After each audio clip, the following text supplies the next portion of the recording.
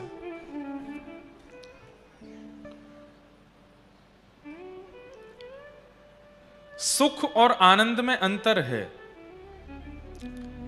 जिस वस्तु का सेवन एक समय पर आने पर, एक समय पर, एक अवधि हो जाने पर वही वस्तु आपको खलने लगे, वो सुख है। जैसे आप गुजरात की श्रीखंड बहुत हमें प्रिय लगता है, श्रीखंड पाओ, पर श्रीखंड की एक लिमिट है, उतना ही अच्छा लगेगा, उससे ज्यादा अच्छा नहीं लग सकता। हमारे वहां ज्यादातर हमारा आना कच्छ में होता है, तो कच्छ के तरफ जाते हैं तो वहां की माताएं बहनें, हमारे वहां के परिवारी जन सब वो रोटला बनाते हैं बाजरे का, साथ में सेव की सब्जी, चटनी, छाछ तो जरूर पिलाते हैं। छाछ तो गुजरात में रात में भी पीते हैं। हमारे यहाँ उत्तर भारत में रात को छाछ नहीं पीते, यहाँ रात में भी छाछ, और छाछ नहीं बोलते, छाछ छाछ पियेंगे महाराज जी, छाछ। तो जो भी वस्तु है कितनी भी आपको प्रिय लगती है, लेकिन उसकी लिमिट तय है। संसार में संबंध से लेकर के वस्तु तक सबकी एक लिमिटेशन है। उस लिमिट से ऊपर यदि वो वस्तु जाएगी तो वही वस्तु आपको अप्रिय लगने लगेगी। भले ही गाने बना दिए दुनिया भर के कि कितना प्रेम करते हैं, बोले समुद्र नाप देंगे, पृथ्वी से चंद्रमा तक का प्रेम है, ऐसा प्रेम है, पर नहीं, ये अनलिमिटेड बोलने के लिए होता है, कर नहीं सकता कोई।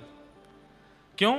क्योंकि संसार की हर वस्तु एक लिमिट में ही अच्छी लगती है, पर ठाकुर जी के संबंध की जितनी भी वस्तु हैं वो अनलिमिटेड होती है, इसीलिए वो आनंद है, उसमें लिमिट नहीं होती। चाहे ठाकुर जी जितनी कृपा कर दें, जितना अनुग्रह कर दें, जितना आप ठाकुर जी का अनुभव कर लो, जितनी कथा सुन लो, जितना नाम जप कर लो, जितना ठाकुर जी को देख लो, आपका मन नहीं भरेगा। और जहां मन ना भरता हो उसी को आनंद कहा जाता है। जहां मन भर जाए वो सुख है। ठाकुर जी के संबंध की कोई भी भाव में आनंद नहीं है, सुख है।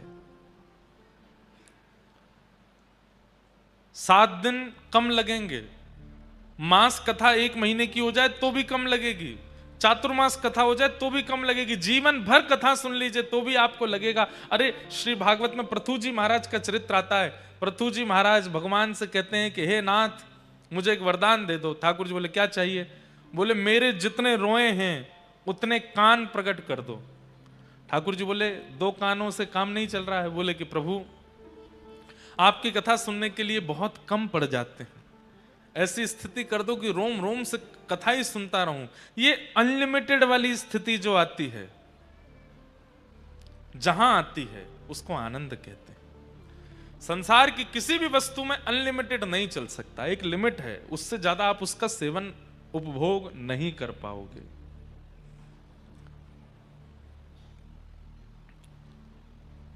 हमारे वृंदावन में श्री राधा वल्लभ लाल जी को जिन्होंने प्रकट किया, ऐसे श्री हितवंश महाप्रभु, उनके एक परम भक्त थे, उनका नाम था श्री नाहर मल जी। महाप्रभु जी के वृंदावन प्रस्थान के बाद महाप्रभु जी, श्री हितरवंश महाप्रभु देवबंद में विराजते थे, वृंदावन से थोड़ी दूरी पर है। वहां से राधा वल्लभ लाल जी को चित्तावल से लेकर के आप वृंदावन विराज गए, फिर अखंड वृंदावन में ही रहने लगे। तो देववन में जो महाप्रभु जी की शरण में रहते थे उनको बड़ी व्याकुलता होती थी महाप्रभु जी के दर्शन की, और उनमें से एक थे श्री नाहर मल जी। उनके चरित्र में आता है कि नाहर मल जी 32-35 वर्ष तक तो रहे देवबन में ही, और वहां केवल व्याकुल हृदय से याद ही करते रहे। क्यों? किसके दर्शन की अभिलाषा? महाप्रभु जी को देखना है। 32 वर्ष की अवस्था में अपना सब कुछ होते हुए भी सब छोड़ छाड़ करके वृंदावन आ गए। पत्नी बच्चे परिवार सबके आगे हाथ जोड़ दे, बोले कि मैं अब रह नहीं पाऊंगा। क्यों? बच्चों को देख के तो सबको सुख मिलता है, परिवार को देख के तो सबको सुख मिलता है, पर सजल श्याम घन वरन लीन है, फिर चित अनत न भटक्यो मेरो मन, गिरधर छवि पे अटक्यो। सजल श्याम घन वरण लीन है।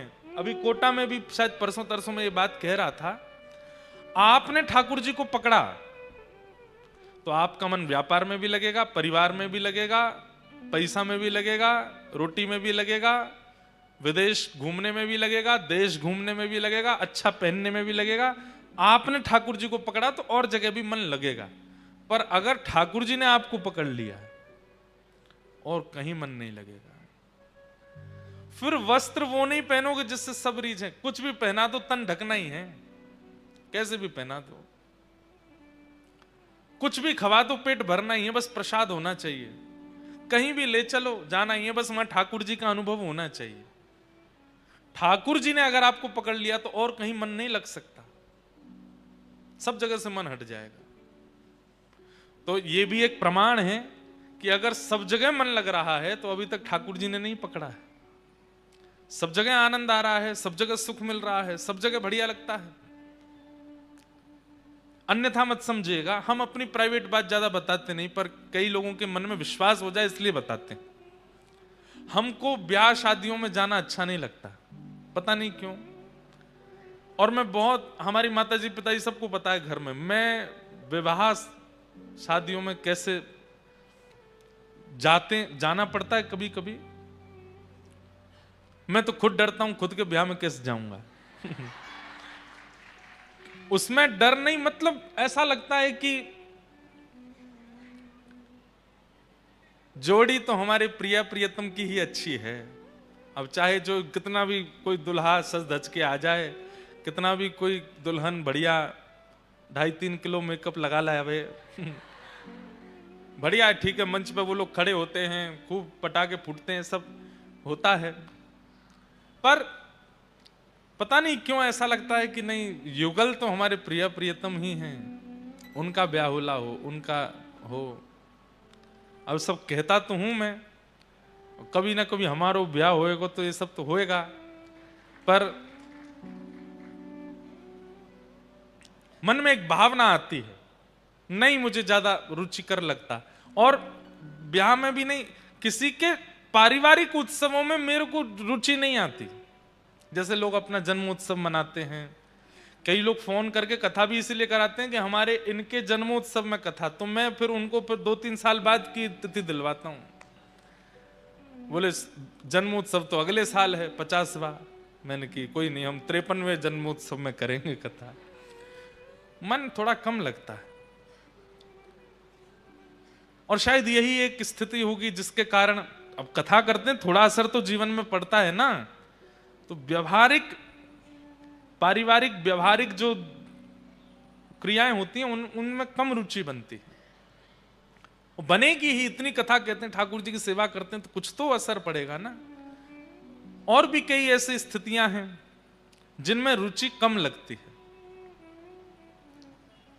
तो ये होता ही है, ठाकुर जी जिसको अपने पास खींचने लगते हैं धीरे धीरे, वो धीरे धीरे संसार की कई स्थितियों से अलग होता चला जाता है, थोड़ा विलग होता चला जाता है। सजल श्याम घन वरण लीन है, फिर चित अनत न भटक्यो, मेरो मन गिरधर छवि पे अटक्यो। तो श्री नाहरमल जी महाप्रभु जी के वियोग में इतने व्याकुल रहने लगे, 32 वर्ष हो गए उनको दूर रहे रहे, अब उनसे रहा नहीं गया। अब तो हाथ पांव जोड़े पूरे परिवार के, बोले मैं जा रहा हूं। और सब कुछ होते हुए भी सब छोड़ छाड़ करके वृंदावन आ गए। और जैसे ही वृंदावन पहुंचे, आहा, सीमा में प्रवेश करते ही मानो जैसे भूख प्यास निद्रा सब प्राप्त हो गई हो, नृत्य करने लगे, आनंदित हो गए। यह आनंद है। आज सोने में आनंद आता है, खाने में आनंद आता है, पीने में आनंद आता है, पर वो आनंद नहीं, वो सुख है। बिना निद्रा के, बिना भोजन के, बिना पानी के आपको सुखी करने की सामर्थ्य केवल ठाकुर जी के धाम और ठाकुर जी की लीला और ठाकुर जी के दर्शन में है। निद्रा की इच्छा नहीं होगी। सुबह सुबह 4 बजे मंगला दर्शन होते हैं, 3 बजे लोग पहुंच जाते हैं। सोते कब हैं? सोए कब? हमारे श्री प्रेमानंद जी महाराज 2:30 बजे, 3 बजे, 4 बजे निकल पड़ते हैं। पहले तो 2:30-3 बजे निकलते थे। मैं कहता बाबा सोवे कम है, कब सोते हैं? और उठ जाते हैं, उठ करके फिर पूरे दिन का उनका क्रम है बहुत कम।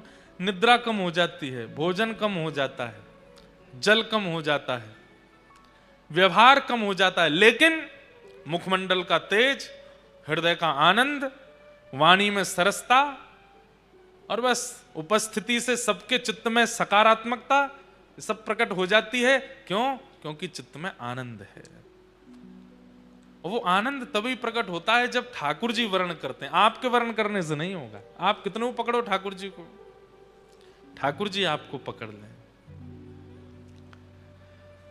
सब छोड़ छाड़ करके वृंदावन आ गए। और वृंदावन आकर के नाहरमल जी ने जैसे ही श्री राधा वल्लभ जी के दर्शन किए, पितृवंश महाप्रभु के दर्शन किए, बस नेत्रों से अश्रुपात होने लगा। अब भले ही मेरे प्राण निकल जाएं। क्यों? सर्वस्व प्राप्त हो गया। महाप्रभु जी बोले, अरे नाहरमल तू काय को आ गए हो? सब तो हतो तेरे पास देव बंद में, परिवार आदि सब। बोले सब हते, आप नहीं थे। सब थे, राधा वल्लभ जी नहीं थे, इसलिए आ गया। तो आनंद किसको कहते हैं? जहां सीमा पार हो जाए, लिमिट क्रॉस हो जाए, अवधि पार हो जाए, और तब भी आनंद घटे ना, तब भी वह प्रसन्नता घटे ना, उसको आनंद कहते हैं। और वही श्री कृष्ण है। पानी पूरी अच्छी लगती है, 10 पानी पूरी खा लो, 11 खा लो, 12 खा लो, 13वीं 14वीं में यम दिखने लगेंगे, ठाकुर जी नहीं दिखेंगे। रसगुल्ला बढ़िया लगते हैं, 6-7 खा लो, 8वें 9वें में यमदूत दिखने लगेंगे। वो रसगुल्ला ही यमराज जैसा लगेगा। भैया अब मत दो, ले जाओ, अब नहीं खाना। पर ठाकुर जी की भक्ति, ठाकुर जी की कथा, 3, 4, 5 घंटे निकल गए अगर कथा सुनते सुनते। उसके बाद घड़ी देख के चौंक जाएंगे, अरे 5 घंटे हो गए, मैं बैठा ही हूं, मैं सुन ही रहा हूं, मैं कैसे सुन सकता हूं? और उस समय पर अपने आप पर आश्चर्यचकित होकर के आपके नेत्रों से अश्रुपात हो जाए, वही आनंद है, वही श्री कृष्ण है। जहां अवधि पार हो जाए फिर भी सुख लगे, वही श्री कृष्ण।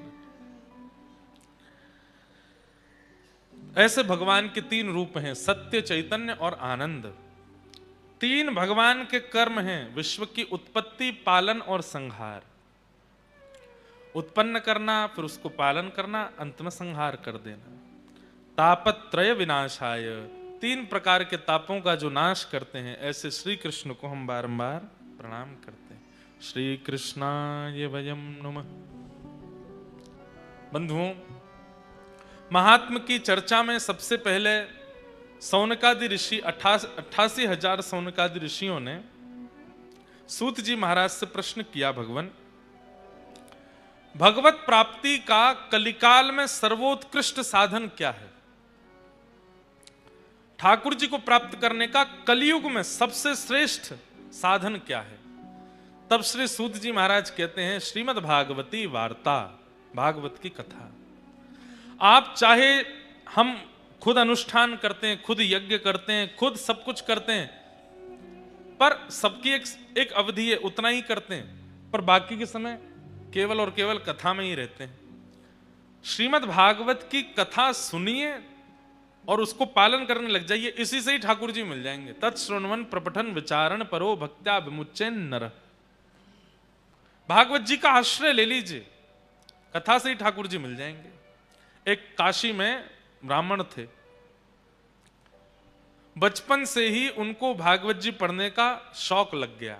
बताओ, ऐसे शौक लगे तो कितना अच्छा। वही भागवत जी हैं, लेकिन एक आश्चर्य की बात है, हर बार भागवत जी का अध्ययन करने में आपको नई लगेंगे। ये भागवत जी का आधुनिकता है। जितनी बार आप सुनोगे, जितनी बार आप पढ़ोगे, जितनी बार आप अध्ययन करोगे, उतनी बार भागवत जी नवीन हो जाती हैं। पुरा अपि नवम इति पुराणम, इसीलिए पुराण है। और पुराण भी नहीं है, महापुराण है। तो काशी में एक विद्वान रहते थे, बचपन से उनको भागवत जी पढ़ने का शौक लग गया। अब तो ऐसा शौक लगा, उठते बैठते चलते फिरते बस उनको यही लगता मैं कहीं एक आसन लगा के बैठ जाऊं, भागवत जी पढ़ूं। परिवार के बच्चों के साथ खेलने भी जाते तो बच्चे खेलते, वो बैठ के अपने भागवत जी पढ़ते रहते। सब लोग गंगा स्नान के लिए जाते, वो गंगा स्नान करके तुरंत भागवत जी पढ़ने लगते। सब ब्याह में गए, वो पीछे बैठ के भागवत जी पढ़ते रहते। इतना भागवत जी के प्रति आदी हो गए कि कोई और कामकाज उनको भाता नहीं था।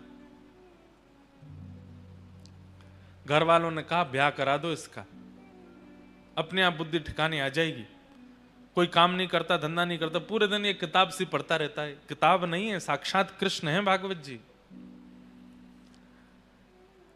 घर वालों ने विवाह करा दिया। विवाह के बाद भी वही बात है ना, ठाकुर जी जिसको पकड़ लें वो कैसे भी नहीं बदलेगा।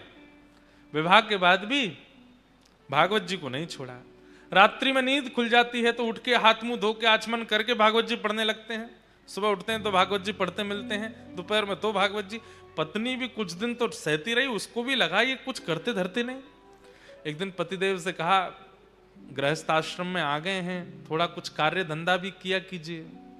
देवी हम आपसे एक सत्य बात कहें। बोले क्या? हम और सब कामों में नालायक हैं, नहीं कर पाएंगे। आप देख लो, कुछ आपको भाई तो कर लो घर चलाने के लिए, हमसे नहीं होगा।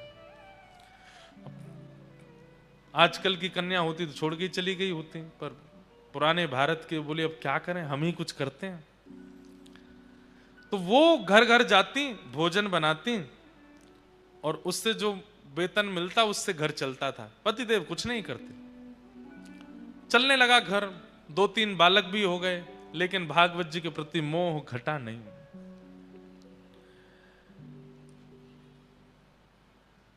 एक दिन कुछ संत आए घर में। अब इतनी कमाई तो होती नहीं थी पत्नी की, थोड़ी बहुत होती थी जिससे कि बच्चे और ये लोग प्रसाद पा लेते थे। आज का प्रसाद पा लिया, नया राशन शाम को लेके आना था बाजार से। उसी बीच में संतों की टोली आ गई।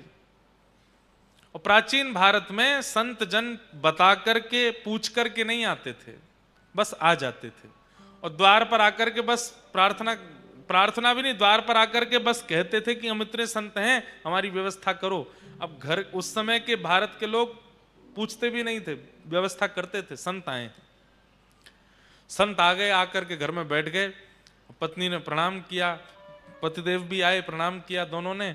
बोले भगवान बड़ी कृपा। बोले हम 12 मूर्ति संत हैं, अयोध्या से आए हैं काशी दर्शन करने। आपके घर के बाहर तुलसी वन देख करके, गैया देख करके हमको लगा कोई विप्र ब्राह्मण हैं, हम 12 संत प्रसाद पाएंगे, तैयारी करो। अब पत्नी दौड़ी रसोई में, पीछे से ब्राह्मण देवता भी आए, देवी बनाओ। बोले कहां से बनाए, सब तो खत्म हो गया, राशन लेकर के आना है। तो बोले 2 पैसा ले आए राशन। बोलो कहां से दें, सब खर्च हो गया इस महीने का, इस महीने की पगार अभी मिली नहीं, कल मिलेगी, फिर राशन आएगा, फिर बनेगा। पत्नी तो व्याकुल हो गई, मैं हमेशा संभाल लेती हूं, इस बार आप संभाल लीजिए कुछ। अब पतिदेव बोले, देवी तुम तो जानती हो हम तो कुछ करते धरते नहीं, हम पे तो 1 रुपया भी नहीं है, कैसे हम कैसे संभालें, कुछ तो कीजिए। कहीं से भी संत जन बैठे हैं, इधर जामे उधर जामे सब, लेकिन कोई व्यवस्था नहीं बनी। बहुत देर हो गई तो संत समझ गए कि यहां कोई व्यवस्था नहीं है, संकोच में ये हमसे बोल नहीं रहे हैं। संत जन अपने आसन लेके उठ गए, बोले बिटिया फिर कभी आएंगे, आज के लिए जय सिया राम कह करके चले गए। लेकिन आज इतने वर्ष बाद आज उसको बड़ी ग्लानि हुई और अपने पति से लड़ने लगी। आज आप भी अगर कुछ काम धंधा कर रहे होते तो घर की इतनी बुरी स्थिति नहीं होती। मैं घर घर जाती हूं, रोटी बनाती हूं, पगार मिलती, घर चलाती हूं, बच्चों को पढ़ाती हूं। अगर आप भी कुछ कर रहे होते तो कम से कम इतनी व्यवस्था तो होती कि कभी संत महापुरुष आ जाएं तो प्रसाद पवा दें। बस पूरे दिन भागवत जी भागवत जी भागवत जी। अरे बचपन से अब तक आप इतना भागवत जी का अध्ययन करते आए हैं, क्या दिया भागवत जी ने हमको? कुछ भी तो नहीं। आप कहते हैं इनको किताब मत बोलो, पुराण मत बोलो, ग्रंथ मत बोलो, कृष्ण है, कृष्ण है तो देते क्यों नहीं कुछ भी? इतना जीवन आपने समर्पित कर दिया, अपनी पत्नी का ध्यान नहीं रखते, बच्चों का ध्यान नहीं रखते, अपने पूरे खानदान का ध्यान आप नहीं रखते, पूरे दिन वो कृष्ण रूपी भागवत में लगे रहते हैं। क्या दिया भागवत जी ने हमको? जिस घर से संतों को भूखा जाना पड़ता हो, ऐसे घर में भागवत जी को मैं कृष्ण नहीं मानती। देवी ऐसा मत बोलो, तुम अभी जानती नहीं, वो साक्षात श्री कृष्ण है।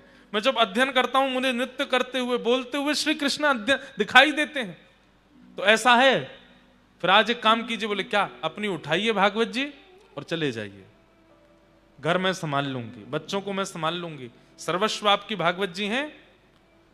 जिन भागवत जी के कारण हमारे पति की स्थिति ऐसी, संतों को भूखा जाना पड़े, मैं उनको अब घर में नहीं रखने दूंगी। इतनी बड़ी बात हो गई। पत्नी के इतना बोलने पर पतिदेव बोले, दुनिया कृष्ण को घर में बुलाती है, तुम घर से निकाल रही हो? देवी इससे ज्यादा अब मैं सुन नहीं सकता, अब तुम रहो अपने बच्चों के साथ प्रेम से, मैं चलता हूं। अपनी पोथी उठाई और रोते बिलखते, ब्राह्मण देवता मेरे कृष्ण हैं, मेरे ठाकुर जी हैं, हृदय से लगा करके निकल गए। गंगा के तट पे जाके बहुत रोए, बोले मुझे कुछ भी बोल देती, मेरे को मार भी दे, पीट भी दे, मैं सह लूंगा। हे ठाकुर जी, हे भागवत जी, आपके लिए क्यों कहा? मुझसे ये सहन नहीं होता।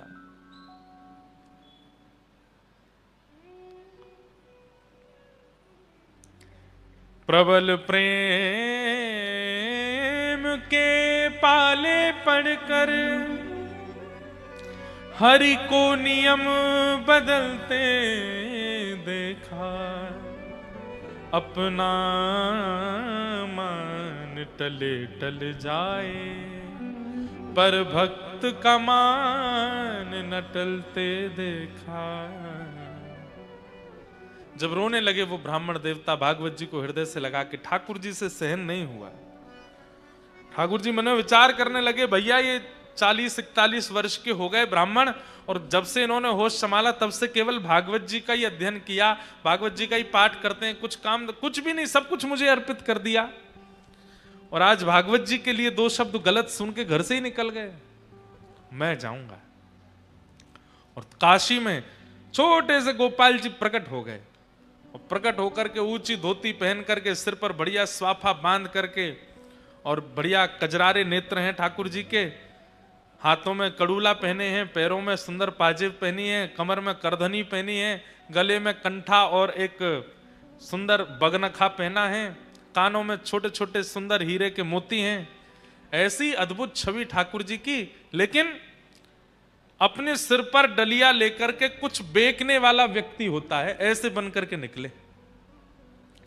लेकिन सब इनको देख करके आश्चर्यचकित हो रहे हैं। क्यों? बोले भैया रोड पर कुछ सामग्री देने वाले व्यक्ति के रूप में इतना आकर्षण, वस्त्रों में इतना आकर्षण, चाल ढाल में इतना आकर्षण, ये तो बिल्कुल ललित गति, टेढ़ी मेढ़ी सी चाल, और ऐसे सुंदर सिर पर डलिया लेकर के, और बढ़िया स्वाफा सिर पर बांध के, एक स्वाफा कंधा पर डाल के, पसीना पहुंचते भय, और चल रहे हैं। जो देखे वही इन पर लुभा जाए। पहुंच गए ब्राह्मण के घर पर। दरवाजा खटखटाया। पत्नी ने जैसे ही द्वार खोल करके देखा, छोटे से गोपाल जी, गदमदरा से हाथ, गदमदरा से पाम, नेक सो पेट निकरो भयो है, गले में सुंदर हार पहने हैं, हाथों में सुंदर मणि के सुंदर कड़ूला पहने हैं, सब चमक रहे हैं। देख करके वो भी आश्चर्यचकित, इतना प्यारा बालक, इतना सुंदर श्रृंगार करके ऐसे घूम रहा है। कहो बालक, तुम्हारी माता जी कहां है, कहां से आए हो, और इतने से तुम हो, और इतनी बड़ी डलिया भारी सिर पे लेके कहां घूम रहे हो, क्या चाहिए? देखो खाने पीने की वस्तु तो मेरे पास नहीं है, जल पिला सकती हूं। ठाकुर जी खड़े खड़े देख रहे हैं, और तुम इतने प्यारे हो, इतने सुंदर, माँ ने अकेले कैसे छोड़ दिए, कहां है तुम्हारी माता जी? तो ठाकुर जी उसको इशारा करते हैं, हम पे बोलना नहीं आता। अच्छा गूंगे हो? ठाकुर जी बोले अच्छा गूंगे हो, कुछ लिखने को दूं, लिख के बताओगे? बोले हाँ। लिखने के लिए कुछ दिया, तो ठाकुर जी उस पर लिख रहे हैं। क्या लिखे? बोले आपके पति जो हैं उनका मैं सेठ हूं, आपके पतिदेव का मैं सेठ हूं, वो मेरे यहां पर गुप्त नौकरी करते हैं, और बचपन से मेरे यहां नौकरी कर रहे हैं, आज तक अपनी पगार नहीं लेकर के गए।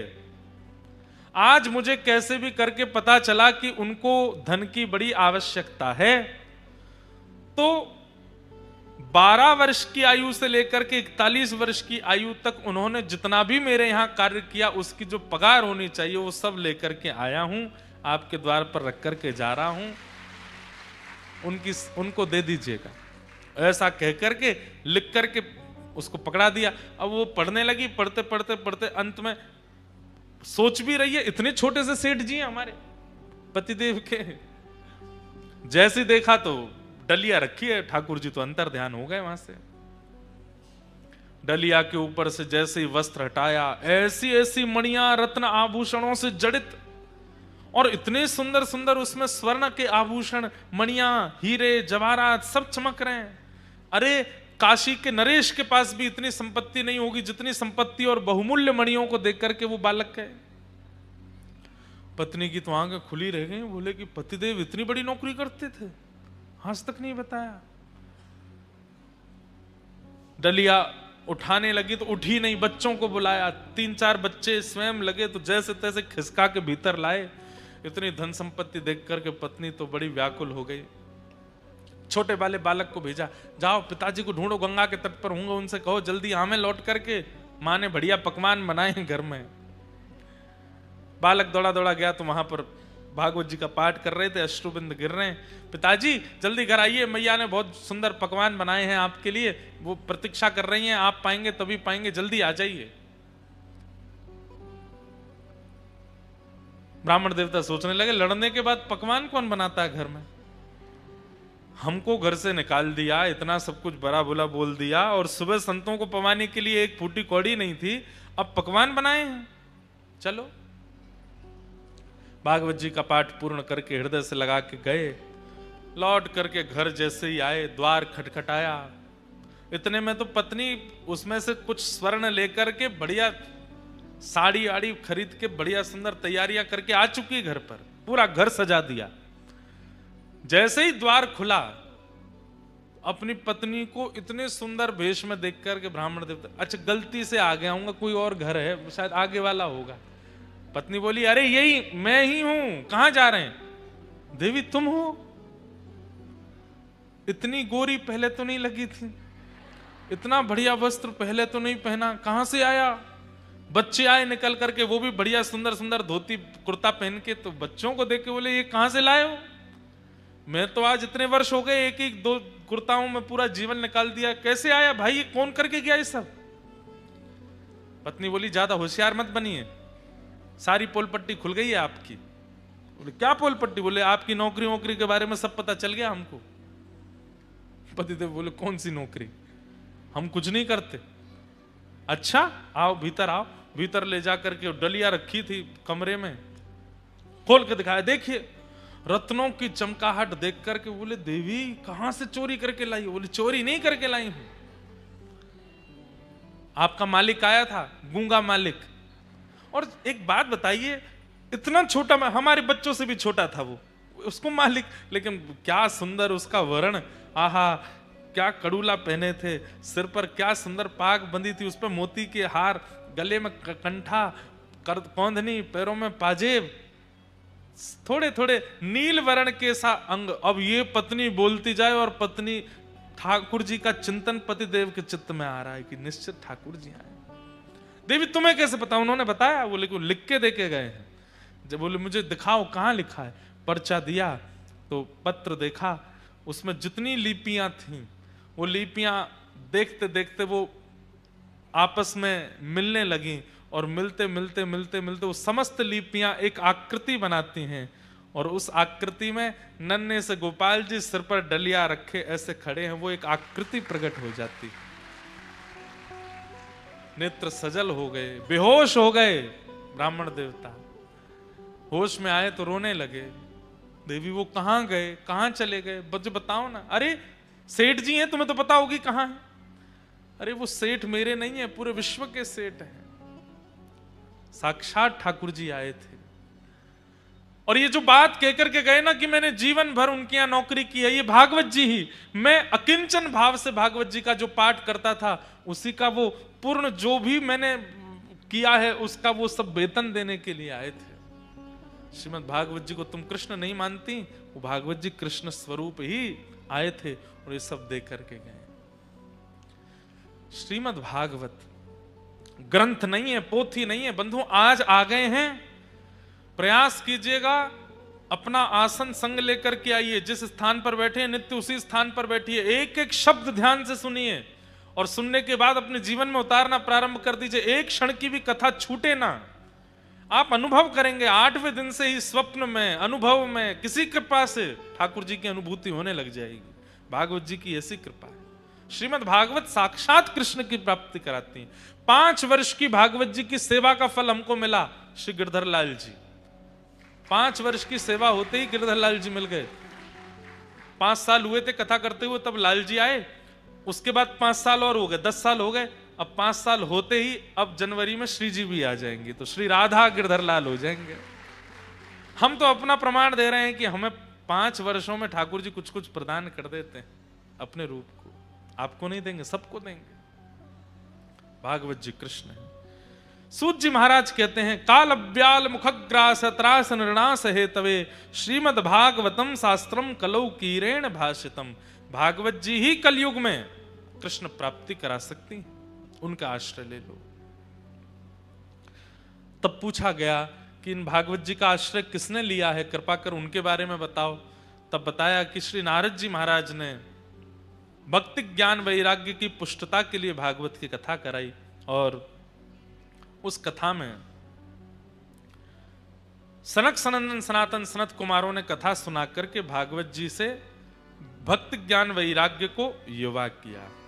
भक्ति सुतौ तौ तरणौ गृहीत्वा प्रेमैक रूपा सहसा विरासित श्री कृष्ण गोविंद हरे मुरारे हे नाथ नारायण वासुदेव नाथेति नामानि मुहुः वदन्ति। बंधुओं, चाहे वो मीराबाई हों, चाहे वो सूरदास हों, चाहे आपके नरसिंह मेहता हों, श्रीमद् भागवत जी का आश्रय सबने लिया।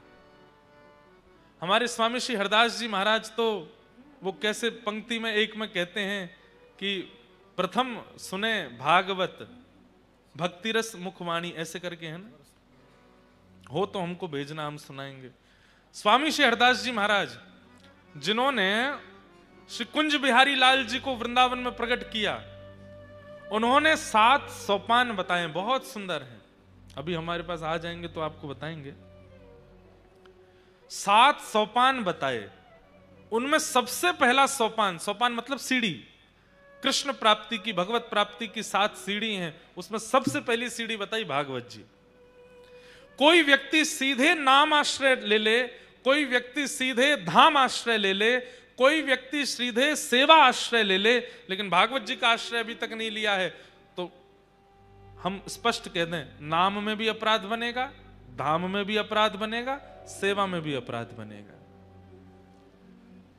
सबसे पहले भागवत जी का आश्रय, प्रारंभ यहीं से। और एकाध कथा में नहीं, अनेक कथाओं को अपने चित्त में धारण करे और बस सुनता रहे, सुनता रहे, सुनता रहे, सुनता रहे। जब जब अवसर मिले सुने।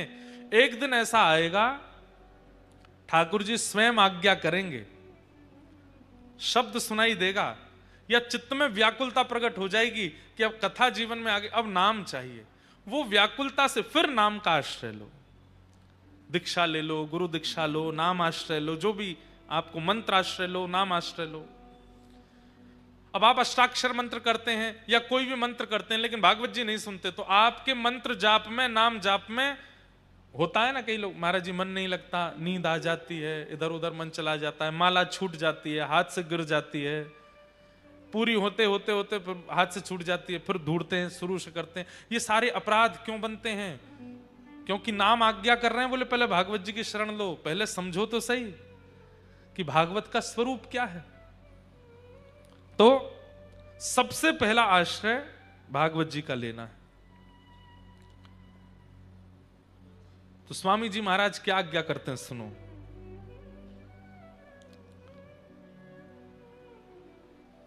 सात स्वरूप बताए।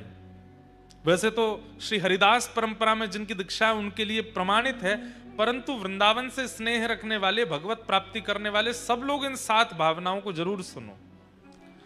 प्रथम सुने भागवत भक्त मुख भगवद वाणी, द्वितीय आराधे भक्ति व्यास नव भांति बखानी, तृतीय करे गुरु समुझ दक्ष सर्वज्ञ रसील्यों, चौथे होए विरक्त बसे बन राज जसे, पंच भूले देह सुध छठी भावना रास की, साते पावे रीति रस श्री स्वामी हरिदास की। बहुत ध्यान से सुनो। प्रथम सुने भागवत, सबसे पहले भागवत जी का आश्रय लेना चाहिए।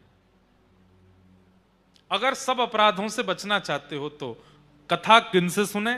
भक्त मुख। वक्ता जो हो वो स्वयं भी भक्त होना चाहिए, स्वयं भी सेवक होना चाहिए ठाकुर जी का। भक्त मुख से, ब्राह्मण मुख से भागवत की कथा सुनो। अब कई वक्ता हैं, किसी की निंदा नहीं, पर वो शब्द ब्रह्म में तो बड़े परिपक्व हैं, लच्छेदार वाणी बोलेंगे, एक से एक बढ़िया बात बोलेंगे, लेकिन स्वयं के निज जीवन में भक्ति नहीं है। उसकी वाणी से किसी में भक्ति नहीं आएगी। वाहवाही हो सकती है कथा में, पर चित्त में भक्ति तो तभी आएगी जब बोलने वाले के भी चित्त में भक्ति हो। तो प्रथम सुने भागवत, पहले तो कथा सुने। दूसरा, द्वितीय आराधे भक्ति व्यास नव भांति बखानी। कथा सुनने के बाद फिर क्या करे? नवदा भक्ति का आश्रय ले। बोले कौन सी नवदा भक्ति? दो नवदा भक्ति हैं, एक तो रामायण जी में बताई गई हैं, प्रथम भगति संतन कर संगा, पर यहां पर स्वामी श्री हरदास जी महाराज कह रहे हैं उस नवदा भक्ति का पालन करो जो व्यास जी ने भागवत में बताई है। श्रवणम कीर्तनम विष्णु स्मरणम पाद सेवनम अर्चनम वंदनम दास्यम सख्य आत्मनिवेदनम। श्रवणम कीर्तनम विष्णु स्मरणम पाद सेवनम अर्चनम वंदनम दास्यम सख्य आत्मनिवेदनम, ये नवदा भक्ति। इन 9 भक्तियों को धीरे धीरे जीवन में लावे, कथा भी सुनता रहे और 9 भक्तियों को जीवन में चित्त में उतारना प्रारंभ करे, अगर कृष्ण प्राप्ति करना चाहते हैं तो। तृतीय करे गुरु समझी दक्ष सर्वज्ञ रसीलो। फिर इन चीजों के बाद क्या करे? बोले तीसरी चीज, अब गुरु बनावे, अब गुरु का आश्रय ले जीवन में। कई बार देखा देखी गुरु बना लेते हैं, कि कोई मित्र के साथ चले गए, गुरु बना लिया, दादी पकड़ के ले गई, दीक्षा दिला दी, पतिदेव की जिद थी इसलिए दीक्षा हो गई, या उनके नहीं। दीक्षा एक प्रकार का संबंध है गुरु के प्रति, एक जैसे पिता का संबंध वैसे गुरु। उससे पहले ये 2 चीजें होनी चाहिए, भागवत की कथा सुने और नवदा भक्ति का पालन करे। फिर तृतीय आराध्य गुरु। और गुरु कैसे होने चाहिए? सर्वज्ञ रसीलो। गुरु कैसे होने चाहिए?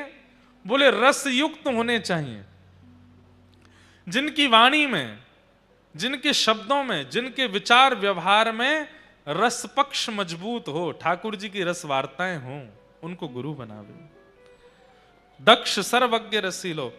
चौथे होए विरक्त। और फिर गुरु दीक्षा लेने के बाद फिर चौथा काम क्या करे? बोले चौथे होए विरक्त बसे बन राज जसे। फिर धीरे धीरे गुरु दीक्षा के बाद अब योजना बना लेनी चाहिए। बोले क्या? अब वृंदावन बसना है। अब धीमे धीमे धीमे धीमे धीमे धीमे वृंदावन की वास की इच्छा प्रकट होनी चाहिए चित्त में। सबसे धीरे धीरे विरक्ति आवे, संसार के जितने उपभोग आदि हैं धीरे धीरे उनको छोड़ना प्रारंभ करे, और फिर वनराज वृंदावन में बसने का प्रयास करे। देह से वृंदावन में नहीं बस पा रहे हैं तो फिर वृंदावन को चित्त में विराजमान करे, चित्त में वृंदावन आवे। ये चौथी स्थिति। चौथे होए विरक्त बसे बनराज रसीलो। और पंचे भूले देह सुध। अपनी शरीर की सुध भूल जाए। पंचे भूले देह सुध। और देह सुध भूल करके बस सेवा में निमग्न हो जाए। अभी हमको देह स्थिति पता है, कब सोना है, कब उठना है, क्या खाना है, कैसे खाना है, क्या पहनना है। तब ऐसी हो जाए बस कृष्ण मन कृष्ण तन, कृष्ण ही हमारो धन, आठों याम उधों में कृष्ण ही सब काम है। तो पंचे भूले देह सुध, छठी भावना रास की। और देह सुध भूलने के बाद छठवीं स्थिति क्या करे? बोले अब रास का चिंतन करे। रास राशेश्वर भगवान आए हैं और मैं एक रास की गोपी हूं, ठाकुर जी के साथ रास बिहार में प्रवेश करना है। छठे भावना रास की, साते पावे रीत रस श्री स्वामी हरिदास की। और ये 6 भावना यदि आपने धारण कर ली तो 7वीं स्थिति में जो रस, रीति रस, जो रीति, जो पद्धति स्वामी श्री हरिदास जी की है, जिससे बिहारी जी प्रसन्न होकर प्रकट हो गए, वो आपको प्राप्त हो जाएगी। पर इन 7 का प्रारंभ कहां से है? अच्छा एक बात बोलूं, आप कहोगे महाराज जी हम तो लिख ही नहीं पाए, भूल गए, आपने 7 क्या बताए? अरे पहला याद है ना, प्रथम सुने भागवत भक्ति रस, प्रथम सुने भागवत भक्त मुख भगवत वाणी। बस ये याद है ना, भागवत जी का आश्रय ले लो, बाकी की 6 स्थिति भागवत जी प्रदान कर देंगे, भागवत जी कृपा कर देंगे। भागवत जी का आश्रय ले। भक्ति ज्ञान वैराग्य तीनों युवा हो गए भागवत जी के आश्रय से। तभी एक धुंधुकारी नाम के व्यक्ति की कथा सुनाई गई, जिसने अपने माता पिता के साथ अत्यंत द्रोह किया, मृत्यु के बाद प्रेत बन गया। माता पिता से द्रोह करता है, व्यसन करता है, परिस्त्री गमन करता है, छल कपट आदि ये सब काम स्थिति रखता है अपने जीवन की। मृत्यु के बाद ऐसे लोग ही भूत बनते हैं। भजन बिन नर मर गट के भूत। भूत कौन बनता है? प्रेत कौन बनता है?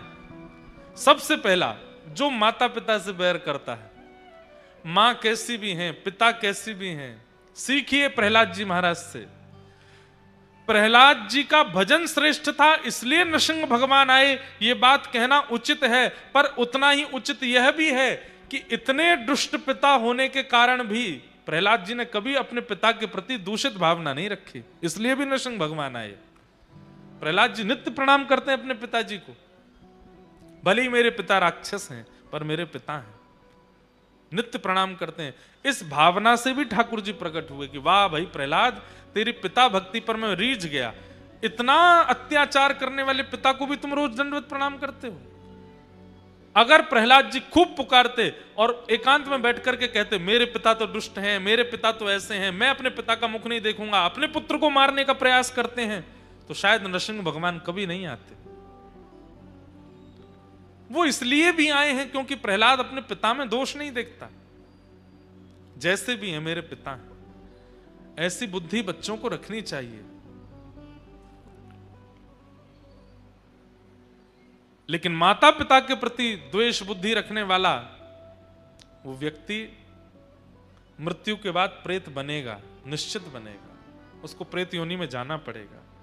धुंधुकारी ऐसे प्रेत बने हैं, गया श्राद्ध करने से भी मुक्त नहीं हो पाए। तब सूर्य नारायण भगवान ने आज्ञा करके इनके भाई गोकर्ण जी से कहा, भागवत की कथा कराओ, क्योंकि अत्यंत कठिन प्रेत योनि में गया व्यक्ति गया श्राद्ध से भी मुक्त नहीं हो पाएगा, उसके लिए तो भागवत की कथा ही करानी पड़ेगी। श्रीमद् भागवती वार्ता मुक्तिदानेन गर्जती, प्रेत पीड़ा विनाशिनी, प्रेत पीड़ा से मुक्ति प्रदान करने वाली तो भागवत की कथा है। तब श्री गोकर्ण जी महाराज ने अपने प्रेत बने भाई का संकल्प लेकर के कथा की, और 7 दिन की कथा होते ही श्री धुंधुकारी एक दिव्य रूप धारण की और विमान में बैठ करके भगवत धाम को प्रस्थान कर गए, प्रेत योनि से मुक्त हो गए। ऐसी भागवत जी की कथा।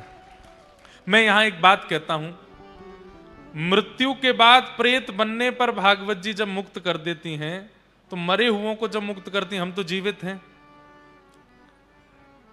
हमको मुक्त नहीं करेंगे, निश्चित मुक्त करेंगे। इसलिए भैया ऐसी भागवत जी की शरण में आइए। आज प्रथम दिन कथा का महात्म को हम विराम देते हैं, विश्राम करते हैं। कल कथा 7 बजे से समय है, 7 साढ़े 7 के बीच में हम हर हाल में आ जाएंगे। कथा चलेगी 10 बजे तक, ताकि जो दूर से आ रहे हैं उनको जाने में कोई दिक्कत ना हो, वो सब भी जा सकें। प्रेम और भाव से सब लोग हमारे साथ गाओ। गोविंद गोविंद गाइए रे भजो, राधे गोपाल कृष्ण गाइए। गोविंद गाइए रे, राधे गोपाल कृष्ण गाइए। ओ गोविंद गोविंद गाइए रे भजो, राधे गोपाल कृष्ण गाइए। गोविंद गोविंद गाइए रे भजो, राधे गोपाल कृष्ण गाइए। गिरधारी गिरधारी गाइए रे भजो, राधे गोपाल कृष्ण गाइए। गिरधारी गिरधारी गाइए रे भजो, राधे गोपाल कृष्ण गाइए। गिरधारी गिरधारी गाइए रे भजो, राधे गोपाल कृष्ण गाइए। गिरधारी गिरधारी गाइए रे भजो, राधे गोपाल कृष्ण गाइए। श्री द्वारिकाधीश जी की ध्वजा जी पधारी हैं, और हमारे यहाँ ऐसी मान्यता है कि ठाकुर जी की ध्वजा जी अगर कहीं जाती हैं तो स्वयं ठाकुर जी उस रूप में पधारते हैं। बोलो द्वारिकाधीश की, श्री राजाधिराज महाराज की। हे गोविंद गोविंद गाइए रे भजो, राधे गोपाल कृष्ण गाइए। गोविंद गोविंद गाइए रे भजो, राधे गोपाल कृष्ण। द्वारिका माँ कौन छे, राजा रण छोड़ छे। द्वारिका माँ कौन छे, राजा रण छोड़ छे। सुदामा नो मित्र छे, राजा रण छोड़ छे। गायों नो गोपाल छे, राजा रण छोड़ छे। ब्रज नो गोपाल छे, राजा रण छोड़ छे। द्वारिका माँ कौन छे, राजा रण छोड़ छे। द्वारिका माँ कौन छे, राजा रण छोड़ छे। द्वारिका माँ कौन छे, राजा रण छोड़ छे। द्वारिका नो नाथ मारो राजा रण छोड़ छे, એને મને માયા લગાડી।